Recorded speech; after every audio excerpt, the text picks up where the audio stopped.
Childcare is a wife's job, isn't it? Not just childcare, but housework and taking care of the husband, it's all the wife's job. My husband, Michael, yelled at me with a contorted face. His words filled my heart with frustration and sadness. Unable to sort out my emotions, I stood there dumbfounded when I suddenly heard crying. Startled by Michael's loud voice, our twins had started crying at the same time. I hurried to soothe them, but Michael, annoyed by their crying, cursed and quickly left the house. Where did the kind husband I used to know go? When was the last time I saw him smile gently, the way I loved? He changed after we got married. He treats me like a housekeeper and behaves unreasonably. Even now, with our children born, his arrogant attitude remains the same. Moreover, he pushes all the childcare onto me, demanding I handle the housework and his personal care as well. I had hoped that he might return to his kinder self after our children were born, but that hope was quickly shattered. How many times have I hoped and been disappointed by Michael? A sense of emptiness wells up inside me. Still, being on parental leave, I have no choice but to rely on him financially, so I grit my teeth and endure his unreasonable demands. Time passed, and one day when he came home from work, he said, "You know, I got laid off. So you're gonna have to support me now." He said it with a smirk, as if it was the most natural thing in the world. To that, I firmly replied, "Isn't it a husband's job to earn? I have no use for a husband who can't fulfill his duties. Get out." My name is Jennifer. I joined my current company right out of college, and before I knew it, I was almost 30. While my friends from school were getting married and finding happiness, I had been focused solely on my career and hadn't had any significant relationships. Feeling a bit anxious about this, I finally found a boyfriend. His name was Michael. Michael was a colleague who transferred to my department, and we hit it off at a company social event, leading to us dating. He was 2 years younger than me, but I really liked his calm and generous nature. After a few years of dating at work, we got married when I was 32. I thought I would have a happy married life with the gentle Michael, but his true colors showed soon after our marriage. Michael started treating me like a housekeeper from the first day we lived together. "Hey! What about dinner? I'm starving here." While I was busy unpacking from our move, Michael yelled from behind. Shocked by his rough tone and words, which I had never heard before, I froze. "Hey! Are you listening? Get dinner ready, now. Hey!" Yelled it again, I turned to Michael with a forced smile. "Sorry, I haven't finished setting up the kitchen yet. Should I go buy something from the store? Or maybe we can order delivery." Before I could finish, Michael clicked his tongue in irritation and walked towards the door. When I hurried after him, Michael glared at me and spat out, "I'll eat out." Then maybe I should come too?" I said that and hurried to get ready, but Michael abruptly shut me down with a "Don't come with me." I froze, my body trembling, as Michael continued in an irritated tone. "Make sure you finish cleaning up before I get back. Can't relax in such a cluttered room." With that, he roughly closed the door and left to eat alone. I stood there, stunned, rooted to the spot. Was that really Michael just now? I found myself muttering. The Michael I just saw was nothing like the always gentle and calm Michael I knew, filling me with anxiety. Maybe he was just really hungry. I held a faint hope that he might return to his usual self after eating out. But days passed, and the kind Michael never returned. However, at work, where others could see him, he behaved as gently as before. The drastic difference between Michael at work and at home made me wonder if he had a split personality. So, my life, far from the happy newlywed life I had imagined, continued, and about 2 weeks later, I found out I was pregnant. Moreover, it wasn't just one baby, but twins. The realization that I was carrying twins filled my heart with joy. Even after finding out about the pregnancy, Michael's unreasonable behavior towards me at home didn't change, but I hoped that he would return to his kinder self once the children were born. Time passed, my belly grew significantly, and I took maternity and parental leave from work. And then, I successfully gave birth to twins. I was truly happy to have given birth to twins, but the task of caring for them was several times harder than I had imagined. Despite being prepared, the first-time parenting experience meant I spent every day incredibly busy. However, Michael didn't help at all. Instead, he tried to make me do all the housework and even take care of his personal needs as before the birth. Unable to take it anymore, I finally spoke up to Michael. "Hey, Michael. You can see I'm swamped with taking care of these kids. I can't possibly do everything. Can't you at least change a diaper or something?" At my words, Michael's face turned red with anger as he yelled at me. "Huh? Why should I have to do that? I'm the husband. A husband's job is to earn money outside. So, childcare is a wife's job, right? Not just childcare, but housework and taking care of the husband, it's all the wife's job." Michael's words left my heart a mess of frustration and sadness. As I stood there, dazed and unable to sort out my emotions, I was jolted back to reality by a crying sound. Perhaps startled by Michael's loud voice, the twins started crying simultaneously. I rushed to soothe them, but Michael spat out, "Shut up. I can't stand this house," and fled outside. This behavior shattered any hope I had that he might become the kind man he was before once the children were born. How many times have I been hopeful and then disappointed by Michael? A sense of emptiness surged within me. Yet, during my maternity leave, I had no choice but to rely on Michael financially, so I gritted my teeth and endured it.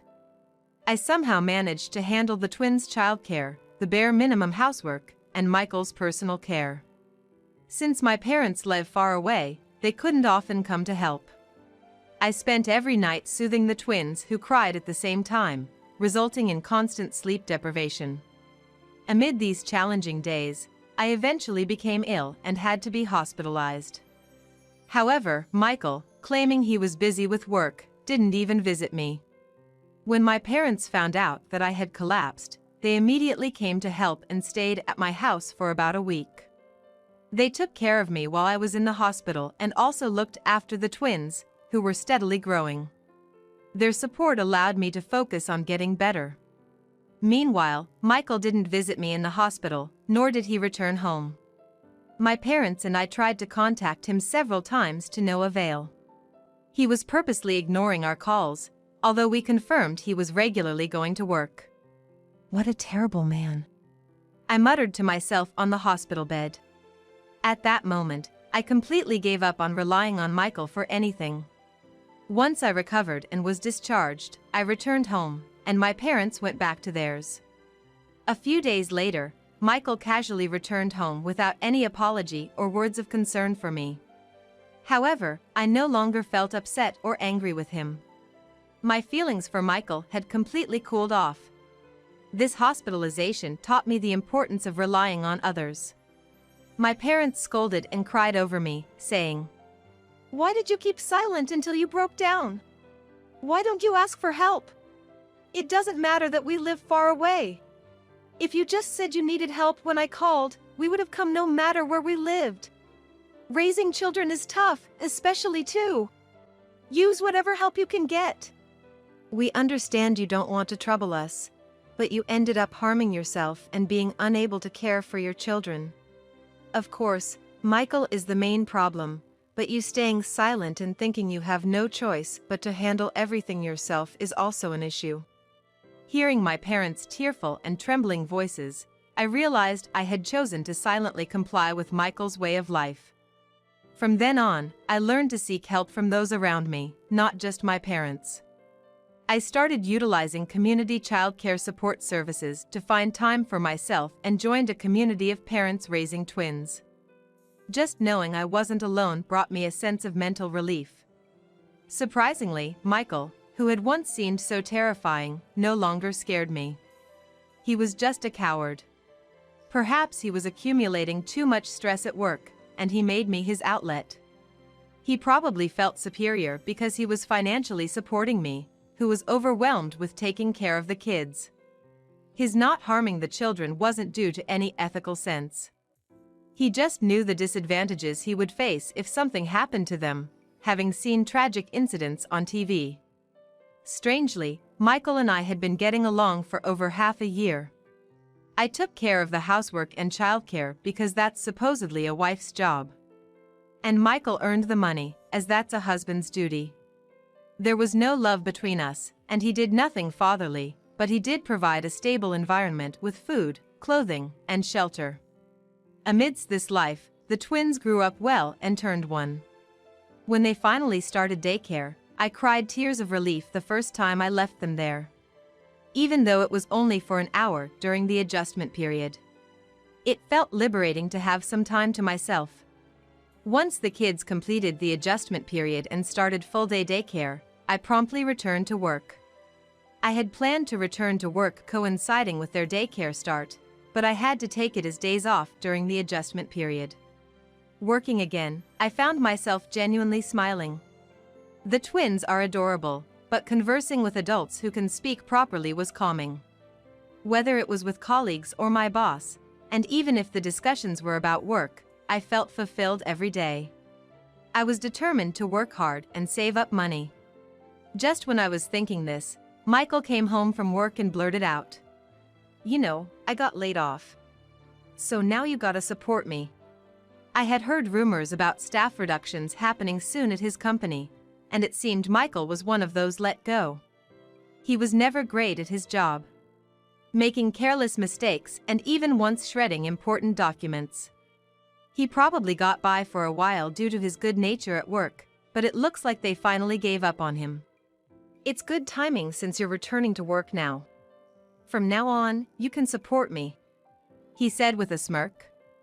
I let out a huge sigh at Michael's command and firmly told him, "What are you even saying? Support you? Don't be ridiculous. You didn't help at all with childcare when it was most difficult and made me do all the housework and personal care, and now you have the audacity to say that?" It was the first time I had raised my voice so much, and Michael seemed quite shocked. He stood with his mouth half open and eyes wide. But then he snapped back to reality and yelled, "You! What kind of way is that to talk to your husband?" Unintimidated by Michael's yelling, I continued, "You said childcare is a wife's job, right? So, earning money is the husband's job, isn't it? I have no use for a husband who can't fulfill his duties. Get out." "Huh? Get out? Calm down a bit," Michael stammered, unable to hide his confusion. "I'm saying we should get divorced. I'm better off without a husband like you. Please leave quickly," I said coldly, and Michael's face turned pale. "Are you serious?" "Of course I am. After all you've done, why wouldn't I want a divorce?" Michael stammered, and because. Over and over. We had been living like this since the beginning of our marriage. He thought I wanted this life because I hadn't mentioned divorce before. That's ridiculous. I only didn't say anything because my savings alone wouldn't have been enough to raise the kids until I could return to work. When I was hospitalized, I had been preparing to divorce you. Despite feeling boiling anger inside, the words that came out were shockingly cold. Realizing my determination, Michael glared at me and spat out his last words in defiance. "Fine. I'll leave. I've had enough of a useless wife like you."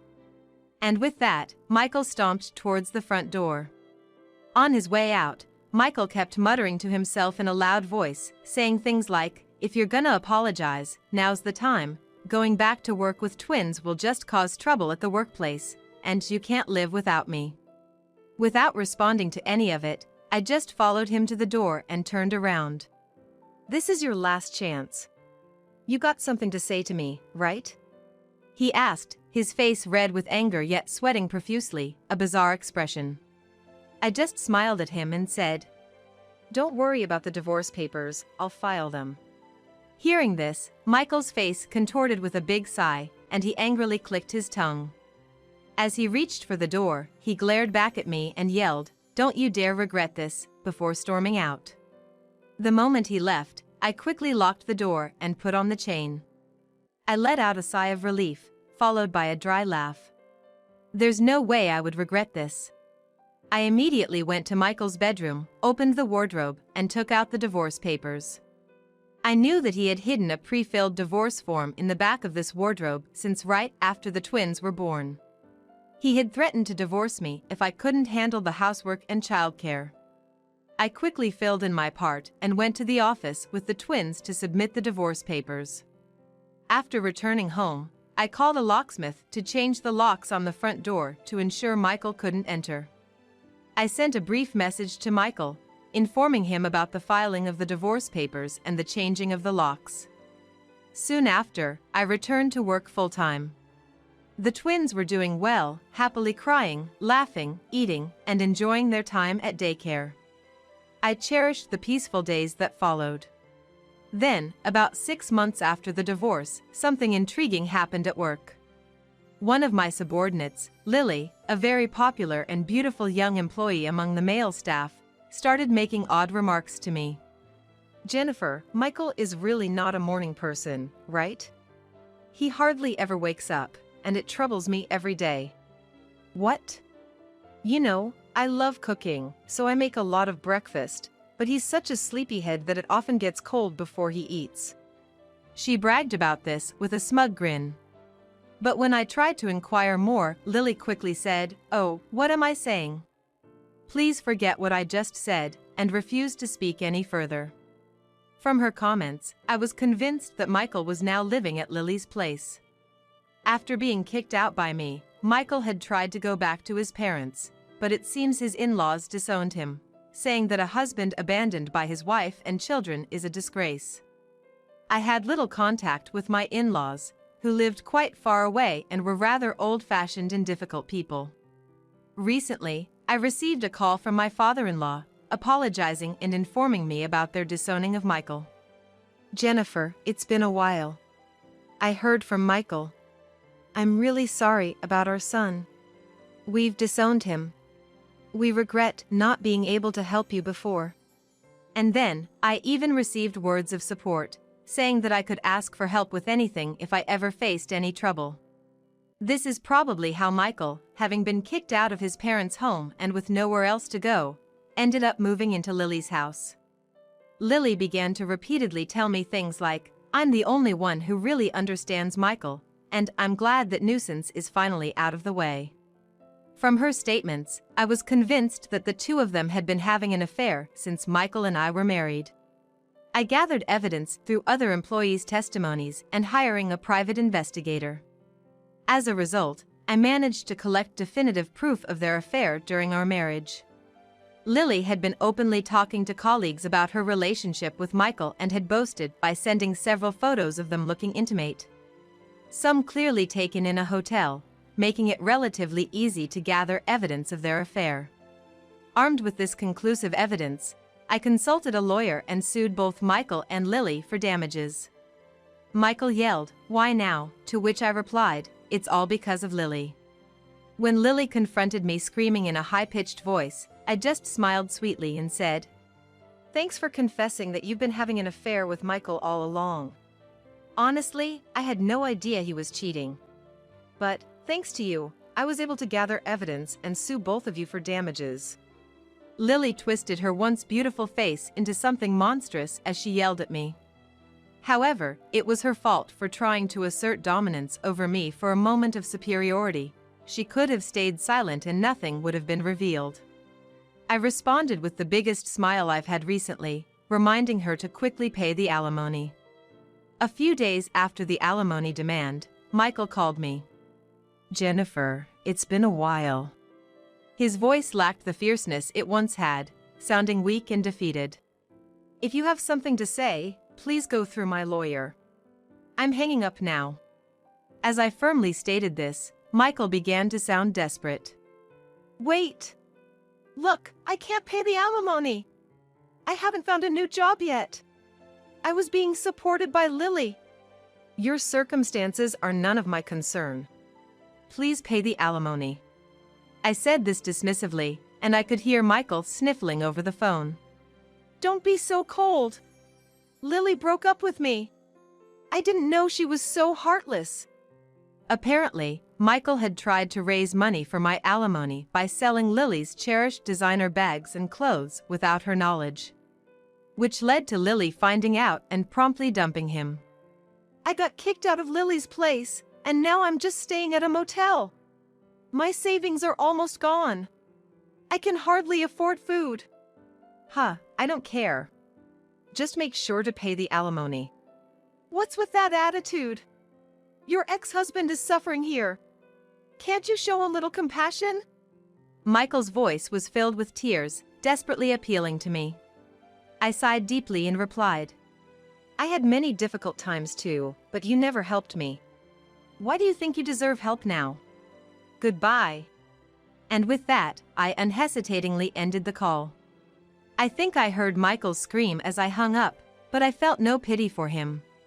Meanwhile, Lily also approached me at work, crying, Jennifer, please, cancel the alimony claim. I've been supporting Michael all this time. I don't have any money. She tried to cry her way out of it after her anger and stubbornness failed to sway me.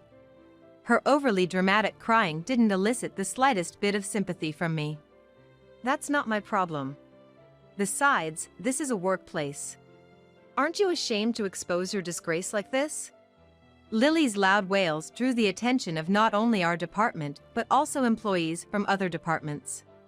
She probably wanted to isolate me as the heartless woman who wouldn't respond to her tears, but it was clear from the looks of my colleagues that nobody sided with Lily. The situation escalated to the point where our manager had to step in, and Lily, who was acting like a madwoman, was told to stay home for a few days. Although I hadn't spread the news about Lily and Michael throughout the company, her shouting made the whole story public. Afterward, it was discovered that Lily had also been involved with another married man. As a result, she was transferred to a department known for being a bit tough. This transfer effectively meant a demotion for her, as her salary was reduced. The department she was moved to is full of strong-willed and strict part-time ladies. Naturally, these ladies in her new department were aware of Lily's affair and the alimony demands against her, so they were very cold towards her and often made sarcastic comments. Lily, crying every day, kept saying she wanted to quit. But she couldn't resign due to her debts and the alimony she owed me, leading her to endure tough days. When I recently passed by Lily at the office, she had lost all her former glamour, wearing a somber and gloomy air. Our eyes met briefly, but she, apparently too exhausted to appeal to me anymore, awkwardly looked away without saying a word. As for Michael, he managed to find a cheap, run-down apartment but was struggling with his job search. His inability to take care of himself left him looking disheveled, and he was rejected from all full-time job applications. He resorted to working long hours in day labor jobs, suffering from lack of sleep and loneliness. Still, he was trying his best to pay the alimony, as indicated in his voicemail messages. Michael regularly left updates about his life on my answering machine, always ending his messages the same way. Hey, Jennifer. I feel like I'm going to collapse living like this. Continuing to pay the alimony is just too hard. There's no hope for the future. His attempt to gain my sympathy, likely hoping I'd reduce the alimony, was transparent, so I'm considering blocking his calls.